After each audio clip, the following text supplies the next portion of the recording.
Hello दोस्तों, कैसे हो? आपका स्वागत है त्रिपाण स्टडी सेंटर में। आज जो हम करने जा रहे हैं काफ़ी महत्वपूर्ण क्वेश्चन पेपर है। ये क्वेश्चन पेपर कक्षा 12वीं के विद्यार्थियों के लिए है और ये पॉलिटिकल साइंस का है जो काफ़ी महत्वपूर्ण है एग्ज़ाम पॉइंट ऑफ व्यू से। इसमें हम कुछ क्वेश्चनों को उठाएंगे जो काफ़ी महत्व रखेगा एग्ज़ाम पॉइंट ऑफ व्यू से। इसको आपको समझना है, लिखना है और विचार करना है और ये काफ़ी महत्व रखेगा। और देखा जाए तो ये क्वेश्चन पेपर जो है हिंदी इंग्लिश दोनों माध्यम में रहेंगे, तो ये काफ़ी महत्वपूर्ण आपके लिए बन जाता है। देखा जाए तो क्वेश्चन जो है समझना बहुत महत्वपूर्ण बन रहता है, क्योंकि क्वेश्चन समझिएगा तभी इसको आगे लिख भी पाइएगा। तो यहाँ पर समझाने की कोशिश भी किया जाएगा और उस पर विचार भी किया जाएगा। चलिए देखते हैं हमारा आज क्वेश्चन क्या है। Today we discussion most important question paper है political science class 12 CBSE NCERT. There is a most important question here. Question on your screen. The question here: analyze the economical effect of globalizations on a developing nation. You know that the question is very interesting and very important for the exam point of view here. Analyze the economical effect of globalization or developing nation. You know that globalization has increased trade in a community across the globe. First of all, globalization has increased trade in commodities across the globe. The restriction imposed by different countries on the import of the other country has been reduced. That's important here. The restriction imposed by different countries on import of the other countries have been reduced. The restriction on the movement of capital across the countries have also been reduced. That's important here. The restriction on the movement of capital across the countries have also been reduced here. Thus, an investor in a rich country can invest their money in other country, particularly developing countries where they get a better return. You know that's important here. Investor in a rich countries can invest their money in other country and particularly developing countries where there is get a better returns. And globalization has a led to be spread of ideas such as the internet and the computer-related service. That's important. Globalization has a led to be spread of ideas such as the internet and computer-related service. And globalization has a lead to increase the movement of people. That's important. Globalization has a lead to increase the movement of people. For example, about 3 lakh Indians are working in a Silicon Valley in the USA. Yes, it is a positive impact on the developing nation. That's important here. The 3 lakh Indians are working in the Silicon Valley. That's important. यहाँ पर जो आपके समक्ष question आया है, question है कि विकासशील देशों पर वैश्वीकरण के आर्थिक प्रभावों का विश्लेषण करें। तो ये काफ़ी महत्वपूर्ण यहाँ पर क्वेश्चन बनता है एग्जाम पॉइंट ऑफ व्यू से कि विकासशील, देखिए जो विकसित नहीं हुए हैं, विकासशील देशों पर वैश्वीकरण के आर्थिक प्रभावों का हमें विश्लेषण करना है कि वैश्वीकरण के आर्थिक प्रभाव क्या पड़े हैं विकासशील देशों पर। सर्वप्रथम बात करें तो वैश्वीकरण ने दुनिया भर में वस्तुओं को व्यापार में वृद्धि कर दी है और वैश्वीकरण के कारण ही आज संभव हुआ है कि हर देश जो है हर चीज़ों का जो है बखूबी उपयोग करने में सक्षम हुआ है और इसे न जाने कितनी तरह की समस्याओं जो है सुलझी है।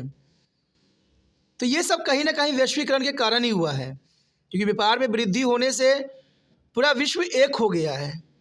लेकिन विश्व एक तब होता है जब सारे देश का एक ही मकसद हो और एक ही राह पे सब चले, तब वैश्वीकरण का जो है सही अर्थ यहाँ पर आएगा। विभिन्न देशों द्वारा दूसरे देशों के आयात पर लगाए गए प्रतिबंध कम कर दिए गए हैं। आज किसी भी देश के साथ व्यापार करना सरल हो गया है। जिन देशों ने आयात पर प्रतिबंध लगाए गए थे उन सबको ख़त्म कर दिया गया है। विभिन्न देशों में पूंजी की आवाजाही पर प्रतिबंध भी कम कर दिया गया है। तो ये काफ़ी महत्वपूर्ण है। और देखा जाए तो कहीं ना कहीं वैश्वीकरण के प्रभाव के कारण आज बहुत सी ऐसी बातें हैं जो सरल हो गई है। क्योंकि विभिन्न देशों में पूंजियों की आवाजाही पर प्रतिबंध कम हुए हैं। आज देखिए, आप कहीं भी रहो, आप अपना जो है पूंजी का निवेश जो है विदेशों में कर सकते हो बहुत ही सरलता से, या आप अपने सारे जितने भी पैसे हों विदेशों में जमा कर सकते हो। तो इसमें जो है सब कहीं ना कहीं वैश्वीकरण के प्रभाव के कारण ही संभव हो पाया है। और बेशकली ये किसी भी देश की सरदर्दी बढ़ा सकती है, क्योंकि वैश्वीकरण के कारण जो है बहुत से लोग जो है विदेशों में अपने पैसे रखे हुए हैं, जिसके बारे में सरकार को पता नहीं होती है। इससे जिस देश में वो रह रहे होते हैं उनका इकोनॉमिकल अर्थव्यवस्था पर बहुत बुरा प्रभाव पड़ता है। लेकिन देखा जाए तो वैश्वीकरण की उपयोगिता को हम नकार नहीं सकते, कि वैश्वीकरण के कारण ही आज हम सब कुछ संभव हो पाया है। इस प्रकार अमीर देशों के निवेशक अपना पैसा जो है अन्य देश विशेषकर विकासशील देशों में निवेश कर सकते हैं, जहां उन्हें बेहतर रिटर्न मिलता है। देखा जाए तो आज हर कोई जो है निवेशक ऐसे देशों की तलाश में रहता है जहां पर विकासशीलता हो, यानी वो विकसित न हुआ हो। कहते वहाँ पर उनका पैसा जो है बहुत बेहतर रिटर्न मिलती है। और देखा जाए तो भारत से अच्छा विकल्प इन अमीर देशों के लिए कोई और हो नहीं सकता, क्योंकि ये विकासशील देश है और यहाँ पर आपको पता ही है कि सारे कंपनियाँ जो है यहाँ निवेश करना चाहती है, क्योंकि यहाँ पर बेहतर उनके सुविधा मिल सकती हैं। सबसे महत्वपूर्ण बात तो है यहाँ कच्चे पदार्थ भी मिल जाते हैं आसानी से, और सस्ते काम करने वाले मजदूर भी आसानी से उपलब्ध हो जाते हैं, क्योंकि यहाँ पर इतनी बेरोजगारी की समस्या है कि कहते हैं हर कोई जो है बेरोजगारी की समस्या से जूझ रहा है। और ऐसे बेरोजगारी की समस्या से जूझ रहे नौजवानों के लिए ऐसे अमीर देशों को जो है ऐसा निवेशक देश मिल नहीं सकता, क्योंकि यहाँ पर कम पैसे से अच्छे मजदूरी करवाया जा सकता है और इससे उनको बेहतर रिटर्न मिलती है। तो भारत सब देशों के लिए अच्छा विकल्प आज बन के खड़ा हुआ है। वैश्वीकरण के कारण इंटरनेट और कंप्यूटर संबंधी सेवाएं जैसे विचार का प्रसार भी बहुत हुआ है। आज आप देख सकते हो कि वैश्वीकरण के कारण आज इंटरनेट कंप्यूटर संबंधी सारे के सारे जो है सुविधाएं आपको इंटरनेट पे मिल जाती है बहुत ही सरल रूप से, और इससे साइबर क्राइम भी बहुत काफ़ी बढ़ गया है।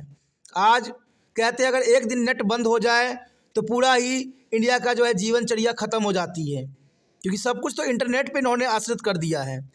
लेकिन मैं यहाँ पर एक बात कहना चाहूँगा कि इतनी भी वैश्वीकरण के आड़ में जो है अपने जीवन को तहस नहस नहीं करना चाहिए, क्योंकि कहते हैं जो हम कर सकते हैं वो इंटरनेट नहीं कर सकता है, क्योंकि इंटरनेट कंप्यूटर सब इंसानों ने ही बनाया है।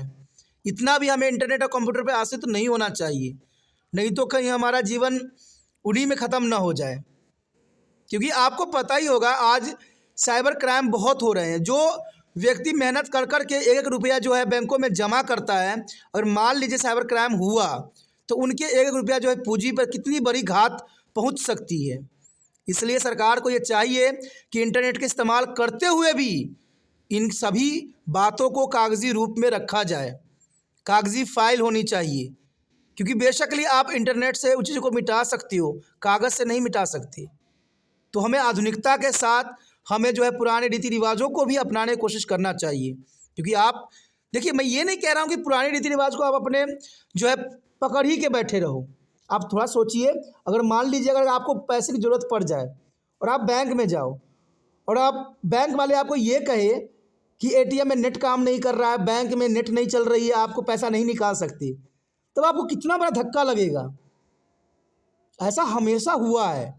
लोगों के जो है बीमार व्यक्ति हॉस्पिटल में बैठे पड़े रहते हैं, और जब वो बैंक में जाते हैं, चाहे कहीं एटीएम में जाते हैं, वहाँ नेट नहीं चल रहा होता, वहाँ नेट की प्रॉब्लम आ जाए, और आप बैंक में भी जाओ तो बैंक वाले ये कहे कि आपका नेट नहीं यहाँ काम कर रहा है, आप पैसे नहीं निकाल सको। तो वो पैसा किस काम का जो अपनों के काम ना आए। तो इसीलिए यहाँ पर ये बात साफ कर दिया जाता है कि हमें नेट पर तो आश्रित रहना चाहिए, लेकिन हमें वास्तविकता को नहीं भूलना चाहिए। वैश्वीकरण के आड़ में अपने आप को इतना आधुनिकता के भी आगे नहीं बढ़ जाना चाहिए। देखा जाए तो वैश्वीकरण के कारण लोगों की आवाजाही में वृद्धि हुई है। आज देखा जाए तो पूरा विश्व जो है समेट के एक हो गया है।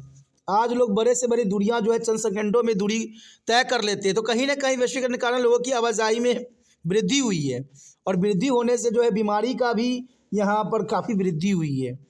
भारत में देखिए इतनी बीमारियां आ चुकी है जिसका आज कंट्रोल भी लोगों के लिए संभव नहीं है, और ये कहीं ना कहीं आवाजाही से हुआ है। क्योंकि भारत का खान पान जो है साधारण तौर पे होती है और विदेशों के खान पान जो होता है बहुत ही अलग होती है। और इसका सबसे बड़ा सबूत जो था कोरोना वायरस ही था, जो कहते हैं जिस देश से आई वहाँ पर खान पान जो है अलग ढंग का था और वो भारत में बहुत ही आसानी से फैल गई। क्योंकि भारत जो है भाईचारों का देश माना जाता है, यहाँ पर सब मिलजुल के रहते हैं। अगर इन्हीं बातों को हम उदाहरण के तौर पे देखें तो उदाहरण के लिए लगभग 3 लाख भारतीय संयुक्त राज्य अमेरिका में सिलिकॉन वैली में काम कर रहे हैं। 3 लाख भारतीय संयुक्त राज्य अमेरिका में सिलिकॉन वैली में काम कर रहे हैं। और हाँ, ये बात सही है कि विकसित देशों पर इसका सकारात्मक प्रभाव भी पड़ा है, इसमें कोई दो राय नहीं है। आप समझ सकते हो कि 3 लाख भारतीय संयुक्त राज्य अमेरिका में सिलिकॉन वैली में काम कर रहे हैं, ये सबसे बड़ा सबूत है। देखा जाए तो ये काफ़ी महत्वपूर्ण question exam point of view से, इसको आपको समझना है, अच्छे से अपने कॉपी में नोट करना है और एग्ज़ाम की प्रिपेयर करना काफ़ी महत्व रखिएगा। तो इसी के साथ हमारा ये क्वेश्चन ख़त्म हो जाता है। अगला क्वेश्चन और भी महत्वपूर्ण है, तो आप बने रहे तिरपान स्टडी सेंटर के साथ और जितना हो सके इस वीडियो को शेयर जरूर करें, क्योंकि शेयर ही दूसरे बच्चे का केयर है। देखिए, कहते हैं शेयर ही इस इंसान की सबसे महत्वपूर्ण बात रखनी चाहिए, क्योंकि अगर आपको ये वीडियो समझ में आई है तो दूसरे बच्चे तक भी पहुंचना चाहिए। यही तिरपान स्टडी सेंटर का मदद हो सकता है, क्योंकि देखिए जो मदद करता है वही आगे बढ़ता भी है, क्योंकि ये महत्वपूर्ण बात बनती है। पहली बार मेरे चैनल पे आए हो, पहली बार वीडियो देख रहे हो, समझ में आ रहा है, अच्छा लग रहा है और चाहते हो कि और भी वीडियो आपको इसी प्रकार प्राप्त होता रहे, तो जर्नल सी बात है दोस्तों, चैनल को सब्सक्राइब करें। सब्सक्राइब कीजिएगा तभी ये मोबाइल में आपका सेव हो पाएगा। और आप सोचिएगा कि ये तो 12वीं तक ही है, इसको आगे हमें ज़रूरत नहीं पड़ेगी, तो ये मत सोचिए, क्योंकि तिरपान स्टडी सेंटर 6th क्लास से लेके MA तक के बच्चों के लिए महत्वपूर्ण है। तो आने वाला समय में भी तिरपान स्टडी सेंटर आपके लिए महत्वपूर्ण चैनल बन सकता है और आपके जो पीछे आ रहे हैं बच्चे उनके लिए भी महत्वपूर्ण हो सकते हैं। तो इसलिए सोचिए नहीं, विचार न कीजिए, अभी तिरपान स्टडी सेंटर सब्सक्राइब करके अपने मोबाइल में सेव कीजिए।